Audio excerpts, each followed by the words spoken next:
the new agreement between the Trump administration and Ukrainians.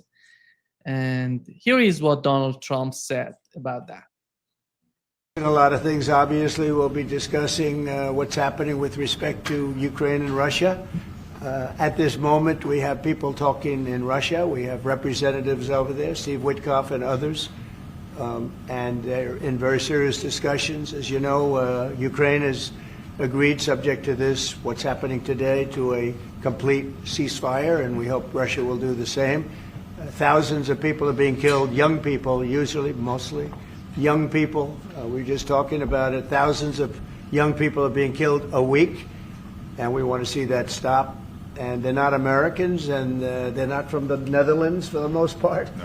They're from Russia, and they're from Ukraine, but they're people. And I think everybody feels the same way. We want it to stop. It's also a tremendous cost to the United States and to other countries. And it's something that would have never happened if I were president, and it makes me very angry to see that it did happen. But it happened, and we have to stop it. And Mark has done... Here is what he said, Scott. And many people are arguing what's the main reason of talking about ceasefire while they're knowing that both parties, Ukrainians and Russians, are talking about they don't want to accept a ceasefire. But it was some sort of surprise for many people that the Russian president said he responded this way. In this situation, I think the Ukrainian side might well want to achieve at least 30 days of ceasefire. And we're in favor of that, but there are nuances, though. Number one is what we're going to do with this sector of breached state border. If we stop the hostilities for 30 days, what it's going to mean? Will that mean that everybody there is going to retreat without fighting?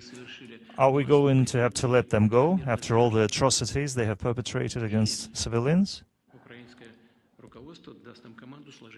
Or the Ukrainian leadership will command them to lower their weapons, drop their weapons and just surrender? How is it going to look? That's still unclear. And what about other issues along the entire contact line, which is almost 2,000 kilometers? And as you know, Russian troops have been advancing almost all along the contact line. And there already conditions are favorable for us to surround and encircle whole military units. How are they going to use those 30 days?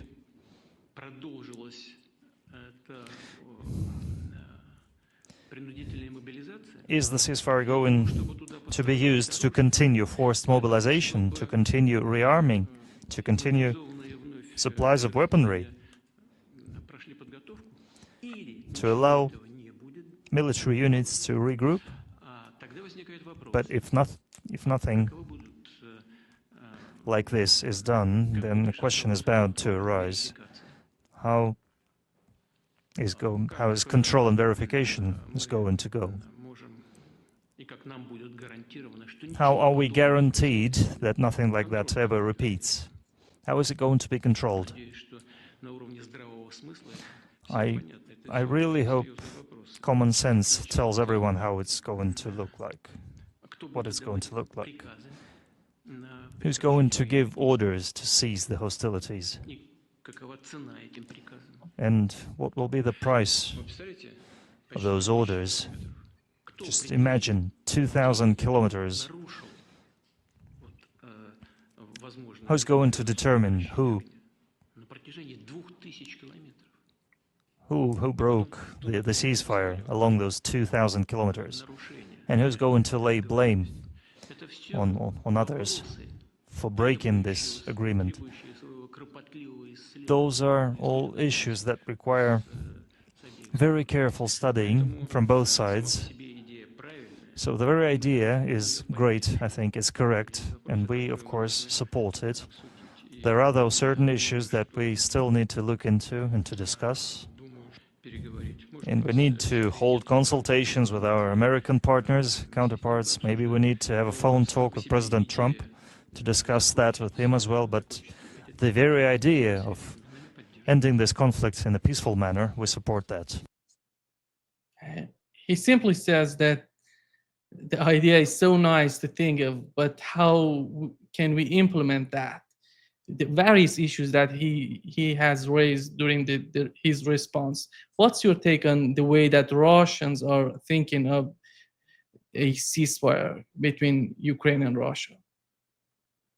Well, first of all, we have to stop pretending that all this took place in a vacuum. We have to stop pretending that this narrative began in Riyadh earlier this week with a dialogue between the United States and Ukraine. That somehow what came out of that dialogue was new and innovative and earth-shattering, and that Russia is receiving this for the first time, and that for the first time Russia is going back to the United States with its response. This is absurd in the extreme. This is a narrative that began, back during the campaign when President Trump, then candidate Trump, was given horrible advice by his principal advisor on Ukraine, Keith Kellogg. Horrible advice. And that advice turned into policy formulations that were unrealistic, both in terms of timelines and expectations. Expectations about how Russia would respond and what America could do to bring to the table. Unfortunately, we saw that Keith Kellogg's pronouncements were embraced by the Secretary of Treasury designate, Scott Bessent, who has become the Secretary of Treasury, who has made ridiculous comments about pressure that can be put on Russia economically, comments that the President of the United States, Donald Trump, bought into and repeated, and still in some ways continues to articulate that this is his thinking. But a reality check came in the form of Russia just refusing to even engage. Russia wouldn't pick up the phone, wouldn't talk. And the reason why is that they rejected Keith Kellogg's formulations out of hand. This led to Steve Witkoff, who is normally the Middle East envoy, being sent to Russia on February 11th. Why? Why would Witkoff be sent there? Because Mohammed bin Salman, Saudi crown prince, who is very knowledgeable of the Russians, has worked with the Russians intensively. Russia is, after all, a member of the OPEC Plus, so they have constant discussions about not just energy security, but when you're talking energy security, you're talking regional stability. I think sometimes people forget that there is direct connectivity, that you can't have energy security. And if you're an energy producing nation like Saudi Arabia, and your economy is dependent upon the price of oil, and you make budgets based upon the price of oil, what you need is consistency and stability. And regional conflict brings the exact opposite, makes it impossible to balance a budget, makes it impossible to have anything predictable outcomes. And so Saudi Arabia is very interested in stability. And they watched Steve Witkoff come in and seize the reins of authority away from the Biden administration when it came to the Gaza conflict. Watch how Steve Witkoff behaved and with the Israelis and with others, and was deeply impressed and understood that Steve Witkoff's authority came not from his knowledge of the Middle East, he has none, but his ability to be the vector for Donald Trump, to channel Donald Trump. He was very close with Donald Trump, and Donald Trump trusted him implicitly. And so Mohammed bin Salman called Vladimir Putin and said, this is the guy that you need to talk to. This is the guy that can get it started. And the hint was dropped. And next thing you know, Steve Witkoff is on his way to Moscow, February 11th, to ostensibly recover a prisoner, Mark Fogel, who had been imprisoned by the Russians for a drug offense. But this wasn't just a prisoner retrieval mission. He met with Vladimir Putin. Now, let me just again, sometimes you got to explain things to people because they don't understand the significance of it. You just don't meet with the Russian president, just like you just don't meet with the American president. When you meet with heads of state of this caliber, there has to be a reason. His time is valuable. Why is he going to allocate time to Steve Witkoff to talk about Mark Fogel? Nope. It's because he wants to take advantage of Witkoff's access to Trump to receive a message and to send a message. And whatever conversation they had resonated greatly. And it wasn't just a meeting between Witkoff and Putin. Putin brought in somebody else, a name that nobody, unless you've been following Russia intimately, like me, nobody knew before this happened. How many people can honestly say that they knew who Kirill Dmitriev was? When they heard that name, most people went to Google and said, who the hell is Kirill Dmitriev? And why is he meeting with Steve Witkoff? What's the importance? Why is the head of Russia's sovereign investment fund meeting with the emissary of Donald Trump?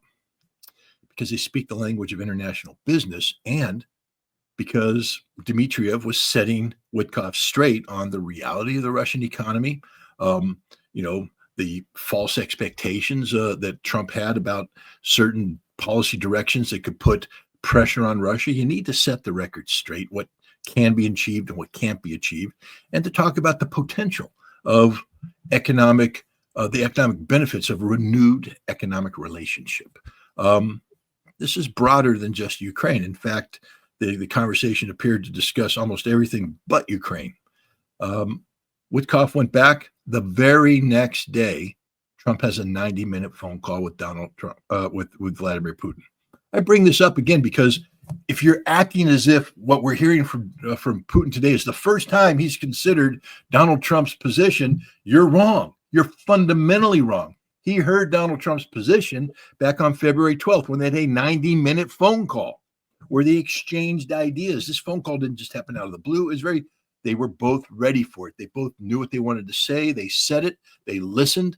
And then it was followed up by a meeting in Riyadh between the Secretary of State and his counterpart, the Foreign Minister of Russia. It wasn't just them. Michael Waltz, the National Security Advisor, met with his counterpart, Mr. Ushakov, and Kirill Dmitriev was there too, meeting with Steve Witkoff. You had three levels of connectivity there. Very detailed exchange of ideas, rather than simply Ukraine. I bring this up because what we're seeing here is theater. That's it. This is theater. Marco Rubio, when he met with the Ukrainian delegation in Riyadh earlier this week, wasn't making a final deal. Rubio knew he wasn't making a final deal. What Rubio was doing was beginning a process, but it was a process that was hampered by several things. One, by the Ukrainians themselves, who up until were refusing to. How can you talk about a negotiated settlement with Russia when the Constitution of Ukraine prohibits negotiation? I mean, this seems to be one of those stumbling blocks. And how do you proceed when, no matter what the President of the United States said, because let's just reiterate what Trump has said is some of the foundational understandings that have been reached between the United States and Russia. A, Russia didn't start this war. Whap! There goes the entire European narrative that this is a war of Russian aggression. Russia didn't start this war. Russia was right to defend its interests. These are fundamental things, guys. Previously, they've been dismissed as Kremlin talking points, but they're not. They're statements of fact-based reality. 2, Ukraine will never be a member of NATO, ever. Just not going to happen. Boom. 3, there won't be European peacekeeping forces deployed to Ukraine. Isn't going to happen. Boom. And we can go on and on. This is the reality that was set forth. Having articulated, perhaps the most important, the war in Ukraine is a proxy war between the United States and Russia. Ukraine is just a proxy. That's sort of like the defining thing. When you have the Secretary of State articulate this, saying, this is between us and Russia. We're the warring parties. Ukraine is a proxy. This is fundamental. So because when you say that, you now understand the role that Ukraine plays. They're not driving this ship. They're just the proxy. This ship is being driven by the United States. The United States started this war. The United States is the one who set the objectives of this war, which we know are the strategic defeat of Russia. And Ukraine is simply the proxy. Ironically, it's not just that this is a Kremlin talking point. I remember when I was put on the Mirtwort's death list and put on the Center for Countering Disinformation's hit list. One of the reasons why they said is that I was saying that the war is a proxy conflict between NATO and Ukraine, and that apparently is the death penalty. I'm supposed to be killed because I said that. I found it interesting, the timing of this, because about a week and a half later, the Ukrainian defense minister came out and said, oh, no, this is a proxy war between NATO and Russia, and we're happy to be that. Give us more weapons, and we will serve as your proxy. Guys, this has been known from day one. Only idiots and the mainstream media, I guess they're the same, have been articulating something different. And so now we have foundational understanding of this conflict. So what is the role of Ukraine? It's an insignificant role. And we saw the way that Donald Trump treated Zelensky in the White House. Dismissive. It was an ambush, time to demean him. And there's a reason for this. What happened in Riyadh? We know Zelensky was in Riyadh. We all saw the photographs of him meeting with Mohammed bin Salman, the crown prince. But the president of Ukraine, why wasn't he heading up the Ukrainian delegation? Why was the presidential advisor heading it up? Because the United States said Zelensky's not welcome at the table. Don't bother. We don't want you there. You're not part of the solution. You are the problem. So again, we have to understand all this when we bring into, try and put context into the statement that Marco Rubio used to initiate everything that you're premising this show on. But there's something else that happened too, because who visited the White House prior to Zelensky's humiliation? Emmanuel Macron and Keir Starmer. And they visited the White House. They tried to articulate Europe's vision of what's going on, which wasn't, by the way, a vision predicated on a ceasefire, but a vision predicated on continuing this conflict until Russia was defeated. Again, let's just make things very clear. Europe was dead set against the ceasefire. The European posture was, we must humble Russia. Russia must be defeated so that Russia knows it can never stand up to Europe again. That's what they said. I'm not making it up. And they met to talk about 800 billion euros worth of infusion of defense funding, getting boots on the ground. The French were talking about getting their nuclear deterrents deployed into Germany, putting air cover over Ukraine. War. And now you're Donald Trump saying, I want to bring this war to an end. If I only negotiate with the Russians without bringing in Ukraine, then we have a problem with Europe, because the strategic objective for Donald Trump here is peace and stability in Europe, so the United States can disentangle itself from the European web and reallocate diplomatic, economic, and military resources to the Pacific to deal with the principal issue of China. Never forget that. Ukraine is a sideshow for what Trump wants to do with China. Not military. We talked about this before. I don't believe that Trump's looking for a war with China. I think Trump's looking for an equitable solution to the tensions that exist between China and the United States. It's a whole different negotiating posture and step, and I don't want to bring it up here, except to point out that you can't do that if you're tangled up in a war in Europe. And left to their own devices, the Europeans apparently were willing to have a war with Russia. That would be problematic for the United States.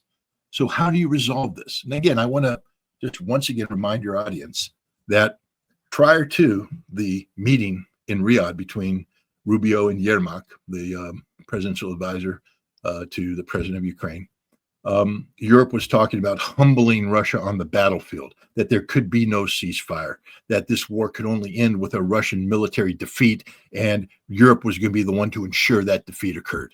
That was the European posture. Then Marco Rubio comes out with Mike Waltz, and they talk about, we've agreed to a 30-day ceasefire. And there are certain conditions that the Ukrainians laid out, but it's a 30-day ceasefire, and the ball is in Russia's court. Those are very important words. Why? Because immediately, out of every capital in Europe, came a following statement, almost word for word. We love the idea of a ceasefire. Wait a minute. Didn't you just say that there can't be a ceasefire? Russia must be humbled militarily, defeated. But now Europe's saying, we love a ceasefire. It's the greatest thing. And the ball is now in Russia's court. They said it. Everybody said the same thing over and over again, which means that this was scripted. What the United States did is trap Europe. That's what happened in Riyadh. It's not about trapping the Russians. Everybody, oh, look, we outflanked the Russians. You never outflanked the Russians. How do you outflank somebody named Sergei Lavrov that's been around forever, who's been doing this forever? Vladimir Putin, who's been the leader of Russia for a quarter of a century. These Russians are better prepared. They know more. They know about themselves. They know about the world. They know about everybody. This is not their first rodeo. This is not their 5th rodeo. This is not their 1,000th rodeo. They invented the frickin' rodeo. And so they, you don't outmaneuver the Russians. But Donald Trump outmaneuvered Europe, because now Europe is committed to not war, but a ceasefire. Europe has said that is the best outcome. That is the outcome we want, a ceasefire. And the ball is in Russia's court. What's important about that term? It implies a process. I mean, it's a reference to a game. They didn't say, take it or leave it, Russia. No one said that. They said, the ball's in your court. So that's like a tennis thing, They just hit the ball into Russia's court. Now, that ball can either score a point in the match, or Russia will volley it back. Game on. And look at what Russia's done. Listen to what Vladimir Putin said. Ceasefire is essential. Essential. We accept a ceasefire. We accept it. They're playing the game. You see what happened there? They're Balls playing back. But then they went backhand back and said, but there are conditions. Now, here's the interesting thing about the conditions. They didn't send the ball back into the Ukrainian court because they don't give a damn about the Ukrainians. They didn't send it back into the European court because Europe, frankly speaking, took themselves out of the game the moment they said, we accept the ceasefire. They went to the American court. And the Americans are receiving the Russian statement today, except this isn't the first time they heard this, Nima. It's the second time or the third time they've heard this. Nothing new is being presented to the Americans. Nothing new. And they will make sure that that point's driven home when, as Putin said, maybe there needs to be a phone call between us and Trump. When you have the president of Russia and the president of the United States speaking on such an important issue, that's bad news for Europe, and that's bad news for Ukraine, because the United States is going to agree to most, if not all, of Russia's conditions, because it's a game we started. We got Ukraine to agree to play the game, and then we got Europe to buy into the rules of the game. Now the Russians are saying reality-based, because that's the other thing that the Trump administration kept talking about, whether it's Pete Hegseth or whether it was J.D. Vance, whether it was Marco Rubio, whether it's the president himself, that we have to be dealing with the situation as it exists on the ground, the reality of it.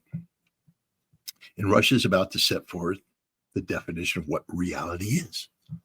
I don't think that this is going to be the last negotiation, but I think this is the most important negotiation. Everything else was a setup for this. The Ukrainians have committed to a process. Europe has bought into the process. Russia agrees to the process. We have a tennis match.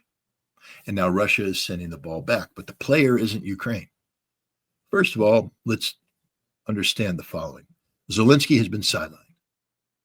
The United States humiliated him in Washington, D.C., and then he was in Riyadh meeting with the Crown Prince, but he wasn't allowed to be the head of the delegation.